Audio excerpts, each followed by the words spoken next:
Hey everyone, welcome back to another video. Today we'll be taking a look at some ideas I have for the upcoming heavy update. Now if this seems a little bit early, that's because it is. I kinda want to spill my beans now so it can work its way around the community before the update is practically here. So for this video I came up with 5 new custom weapons, a little more fleshed out than last time I did this type of video, and 4 weapon rebalances to existing weapons. With all that said, just because I am talking about stats and suggestions does not mean that any of these will be implemented into Team Fortress 2. Valve is its own company. I do not speak on behalf of them on any level. These are simply things that I would like to see, and I think most people would agree with me would be pretty cool to see in Team Fortress 2. So, with all that out of the way, let's delve into this in no particular order. So the first proposed new weapon for the Heavy is actually inspired from another YouTuber I saw named After Breakfast. He's pretty cool. I'm going to have his link in the description. I highly recommend you go check him out. His idea was to give the Heavy a Demo Knight-esque shield, which is interesting in all of its own kind. But I thought about this, and it seems a tad bit redundant to have 2 shield-type classes. If you want to play shield, you can just switch to Demo Man. However, I like this shield concept. So now some of you guys may know where I'm going with this already, but I'd suggest having a Medic MVM type shield. As seen from MVM, Medic has this shield that can stop bullets, explosives, really anything from getting past. So giving that to the Heavy could kinda be an interesting concept. Also, it would be pretty easy to implement, as the code is already in the game. So with that prelude out of the way, let's actually talk about this shield for the Heavy. I'd like to see it replace the standard minigun slot, so that way it kind of inspires a much more teamwork-based Heavy playstyle. Because you can't output a lot of damage as you don't have a minigun, but you can shield your teammates from incoming damage. The physical stats of this item are a little tricky to explain, but basically it'd have 200 ammo, like the stock minigun, and each second you have the shield up is 5 ammo, similar to how the Hulo heater functions. This means that you could have the shield up present for maximum of 40 seconds. But alongside that, I'd also make it lose more ammo the more damage it takes, basically saying the more you shoot it, the faster it'll go down.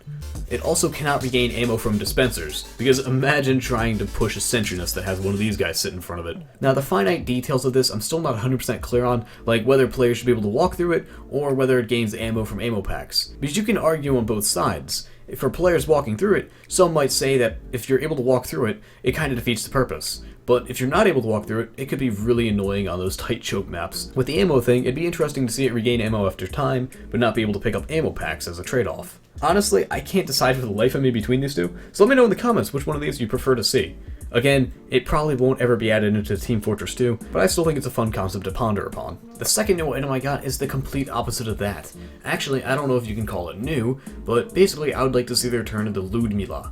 This was scrapped really early on in its development lifecycle, so I don't have a whole lot of room to go off of, so I propose restricting your max HP down to 200 HP and giving it a Islander type function, where the more kills you get, the more your max HP goes up. And I'm thinking each kill you get increases your max HP by 10 points.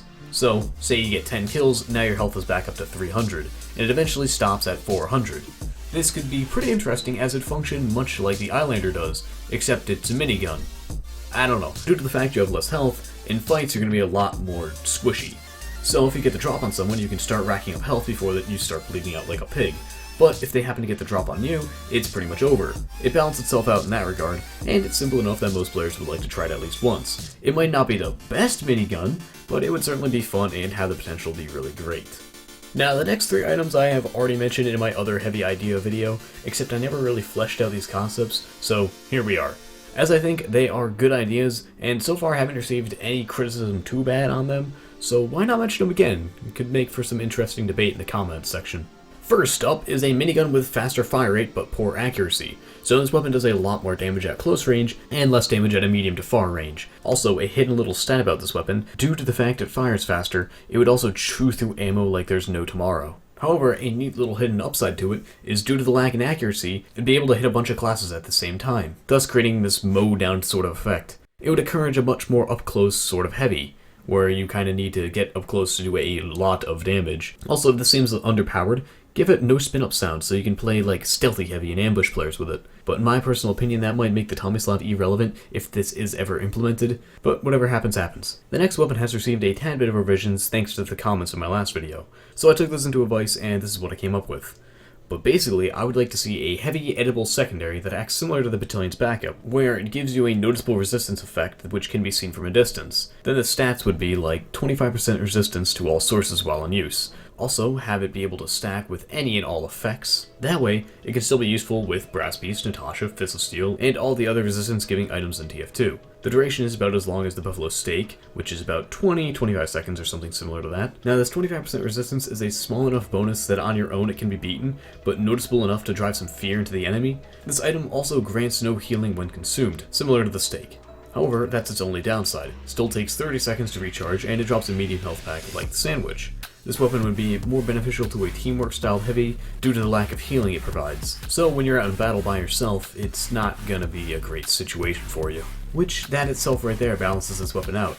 It'll be really good if you have a medic or a team with you, but by yourself it's nothing to really write home about. The third and final new weapon is a secondary shotgun that has range. Now when I first took a look at this, I wasn't sure how to make this a reality, but I thought maybe a shotgun that fired a projectile of pellets, and they explode into a bunch of other pellets after a certain amount of time, similar to how the loose cannon functions. To balance this out, you can make it have less ammo per chamber and less ammo overall, and if this seems a bit too good, make it have slower firing speed. However, I would not recommend nerfing the damage because then it would be utterly useless. Heavy desperately needs a weapon that can output a lot of damage at a decent range, without slowing the heavy down. Also, there could be some really fun ideas with this item, maybe like a sort of double donk type feature. But, I don't know, I'm just spitballing over here. So that's all my proposed weapons for the heavy. If you have any weapons that you'd like to see in the game, let me know in the comments. They probably will never be put into the game, but it's still kind of fun to talk about. Anyway, let's discuss things that are much more likely to actually have a chance of getting put into the actual game. Reworked stats. Oh, fun. To help clarify, I have 4 reworked stats specifically for the heavy, and at the end I have a couple of changes that I would like to see to the general TF2 as a game. The first thing that really needs to be discussed is the Hibernating Bear Set. All of these items are potentially the worst I've ever seen for the heavy, and they desperately need a buff. So let's just run through my suggestions real quick. The Brass Beast. This one's a little simpler. All you gotta do is just lower the downsides of it, or up the damage to either 30-35%.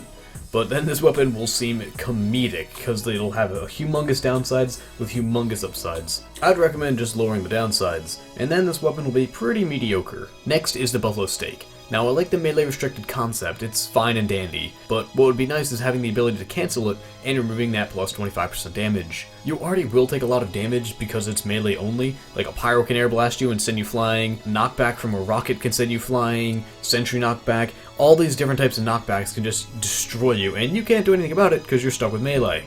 But other than that, I think this weapon is fairly okay as it is. It's not meant to be the meta and competitive, it's just supposed to be like a fun little thing you can use for heavy. Now, onto the worst weapon for heavy, the Warrior Spirit. So let's cut out the obvious here. You practically take mini crits just for having this weapon out.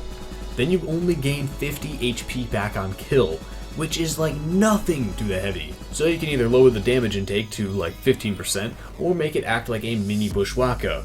I'd personally like to see the latter of the which, because then you can use the Buffalo Steak and kind of have a really fun time. I would also recommend to have it either gain 10 HP on hit, or gain at least 60 HP on kill. With these stats, the Warrior Spirit could be fun, or better yet good. I know, shocking. The final stat change is a complete letdown, but it's for the Delocus bar. It's also fairly simple. Just to speed up on the eating animation, that's it. After all, it doesn't really heal so much, so why should it take as long as the sandwich if it heals 1/3 of it? Doesn't need to be that sped up, maybe just like 15%, maybe 33%. Just give it something so that way you can just slam it down and keep moving. So that's all the specific item changes I had in mind. Now let's talk about general changes to TF2. Now actually, when I say general changes to TF2, I'm really only talking about one, and that is to casual mode. And that's just to make TF2's casual mode actually casual, and not this fake casualness. To do this, you simply get rid of time limits. You don't make it a set number of rounds. If you make it so you can stay on the server for like 5, 6, 20 rounds, then it will create this less competitive sense as the rounds won't really matter. Then after a certain amount of time, like maybe it's 60 minutes or even longer, the server resets and it can show the end board and gives players the option to either stay on the server while it reloads, or the option to leave. This would generate a much more relaxed environment, whereas players don't feel the need to play the map entirely through. They can leave whenever they want. It's not like they're being forced to save through the end of the match. Also, speaking of competitive, I find it's very hard to play. I really have to search far and wide to get a good experience on TF2. I either have to get a bunch of friends online, or I need to find a very, very lucky server, which is completely unlike how I used to play TF2. I used to just hop on and have a blast playing. But now every single match is almost like CSGO, where you gotta concentrate and coordinate, and I don't know if that should be in casual mode. However, if any of these changes are to be implemented by Valve, this one is my most requested. Don't add any of these heavy items if you're not gonna add this. That's not meaning that any of these will ever be added, but in the off chance that they are added, I would just like to say that I want this a lot more than any possible heavy item. But that's going to do it for this video. I hope it was lengthy enough for you guys requesting this kind of content. So as always, have a swell day, and peace out.